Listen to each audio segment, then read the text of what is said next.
first question is always the easiest. What's your name and what's your company or organization? My name is Lisa Klimstra, and I work for CENGN. That's spelled CENGN, the Center of Excellence in Next Generation Networks. And tell us a little bit about what CENGN actually does. CENGN is a not-for-profit organization, and we're funded both federally and provincially, with the goal of helping Canada solidify their leadership position in the ICT sector. We do this through two streams. One is by helping to train professionals and students through CENGN Academy with respect to next generation network technologies like Linux, Docker, and Kubernetes. The goal there is to have more highly qualified professionals that are capable of serving the ICT sector.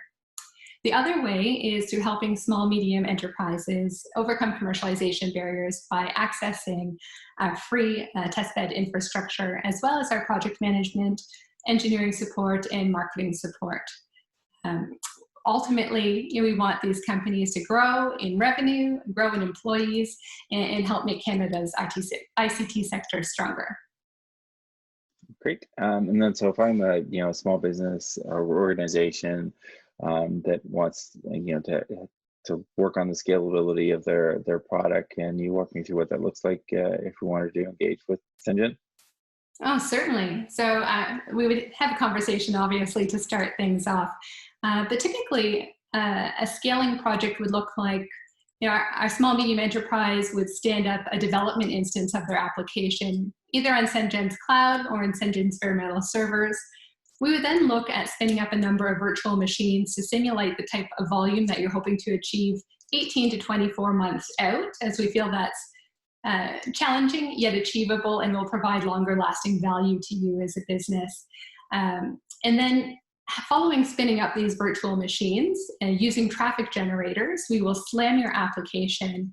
And keeping in mind, it's a development instance, so we're not going to interrupt any users, and it's safe within our testbed environment. So there's no embarrassment. Even if you don't achieve the volume you had hoped, there's good lessons to be learned and tweaks that you can make to adjust to be successful in the future. So we can see where those constraints lay and occur, as well as what type of resources are required with respect to compute power once you hit that targeted volume, from which you could extrapolate with your cloud provider what your operating expenses with respect to cloud costs look like going forward. And then you can appropriately price your product to ensure profitability. So this has been quite invaluable to our small, medium enterprises.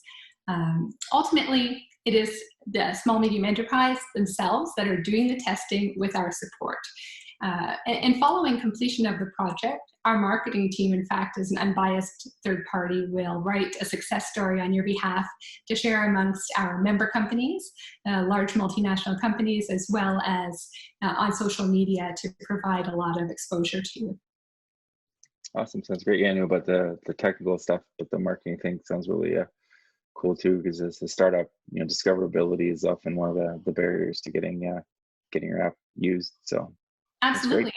In fact, some of our membership companies have then reached out to us at CENGN to ask for an introduction to our small, medium enterprise clients, where they see a potential partnership. So it's been really fantastic. That's awesome. It's great that they're both kind of in the same spot. How long has CENGN been around? We are almost 6 years old, and we started off with federal funding, and then in 2018 we secured provincial funding, and that's when a partnership with OCE ensued. So we do offer a $50,000 matching grant to Ontario-based small medium enterprises who participate in our Next Generation Network program. But access to our infrastructure is not limited to Ontario-based companies. We're pan-Canadian and happy to support everyone here. So from my understanding, what I took away is that you can access the network and your expertise for free. If you're in Ontario, you can get a one-time grant to help with that testing, but then you can go back and use the infrastructure for free. Is that correct? Yes, that's correct. Some companies see such great value when they do their funded project with us that they in fact want to come back for a second unfunded project and still accessing our testbed and expertise for free. Awesome. And then tell us a little bit about your background. How'd you end up with at CENGN, and your story? Sure, it's quite a varied story. I started working when I was 15, in fact. I was working 45 hours a week, full-time in high school. on the evenings and weekends, and full-time in university as well, as I wanted to put myself through school, and was able to graduate debt-free, paying for it all myself. So I'm proud of that, and it was a good start, solidifying my career and ability to work hard. I do have a biology degree from Wilfrid Laurier University. Worked for IBM in the past, traveled Australia, worked selling hydrocarbon tackifier resins for a large chemical company, where I covered all of Canada and had several accounts in the US as well. Those resins go into manufacturing caulkings and sealants and tape. It was a really interesting career. I really enjoyed that. But then I took 8.5 years off to raise my children. And obviously was nervous re-entering the workforce as to what values I still had to offer. But I started back with a hardware design and development company for about 2.5 years and enjoyed that experience. But when the opportunity at CENGN arose, I was thrilled to come aboard. And I love my job so much that people get really sick of hearing me say it, but I really do. I've been here almost 1 year. It'll be 1 year, May 27th, and I just love it. I love hearing the passion that the small medium enterprises have about their companies, and the excitement. There's so many excellent things going on with these Canadian companies. It's fantastic, and I really like helping people, and I feel through my job I have that opportunity every day. I don't want to speak for Brian and Joe. I'm pretty sure I can say confidently, though, that we enjoy the RH Accelerator for the same reason. It's fun to help others, and it's a great vehicle to do that. So kudos to you and to CENGN for helping those folks out. Thanks. In one of the you sign up for the RHA Online. So my question is, do you think it's important to be part of networks like the RHA Online or other networks? If so, why? And if no, why not? I absolutely do. I'm a big proponent of community and connectedness, the feeling of not being alone and having other people that have gone through similar experiences. I think it's always comforting to have that surrounding you. For me personally, being invited to participate on this, I really appreciate it, because I think there's so many companies out there that aren't aware of what CENGN can offer. We're here to help, and being able to spread that message, I really do appreciate the opportunity, and hope that I can meet some more companies through that to help.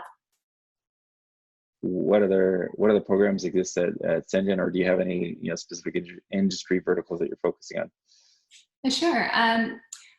IoT is becoming an increasing focus of ours. I'll give you some examples.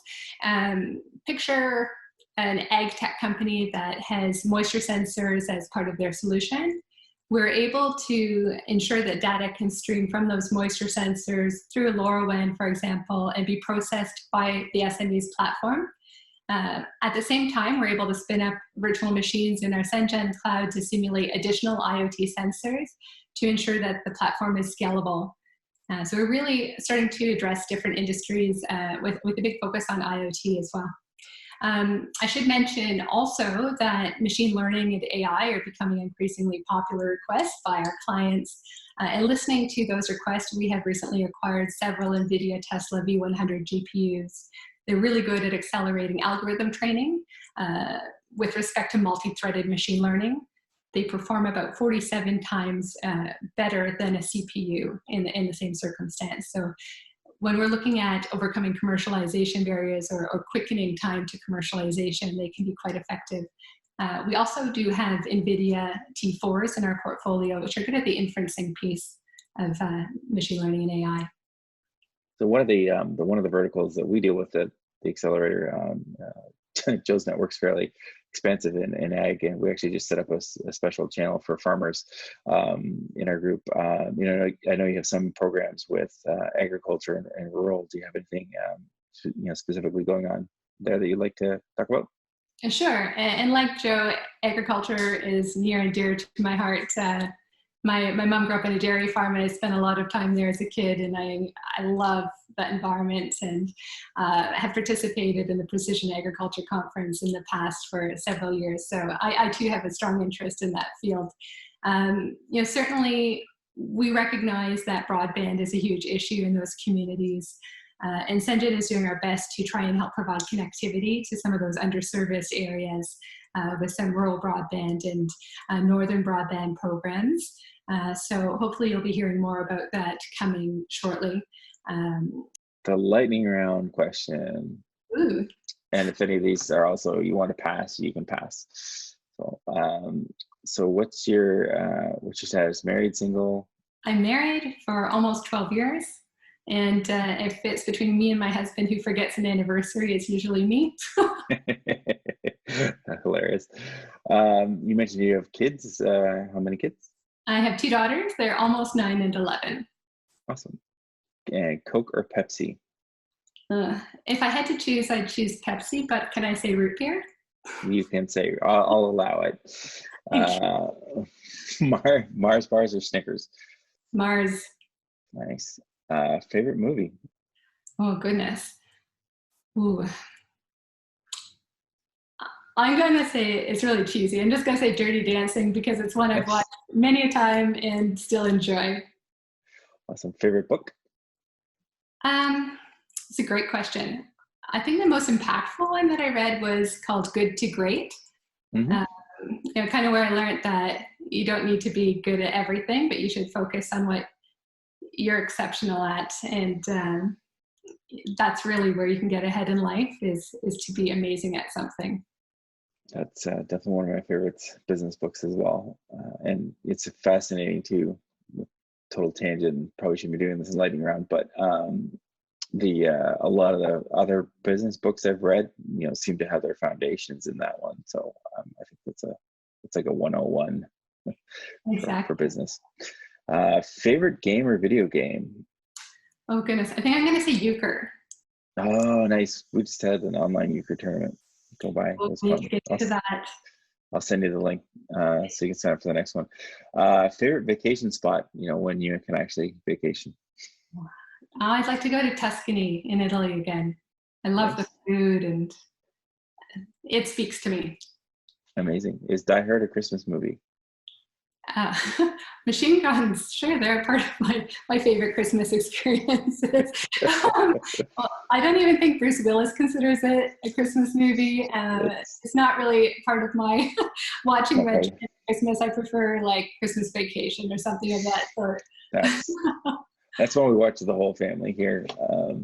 And then last but not least, you're banished to an island and you can take only one thing with you. And I say thing because it's not people. What is that thing? It's either going to be my miniature dachshund, if he's allowed. If not, then I'm going to have to say a continually fresh sushi, all-you-can-eat sushi buffet. Nice. Yeah. That would be an interesting word here for the island. All right. Thanks so much, Lisa, for joining us today, and I look forward to seeing you more online. Yeah, it was my pleasure. Thanks very much. Thanks.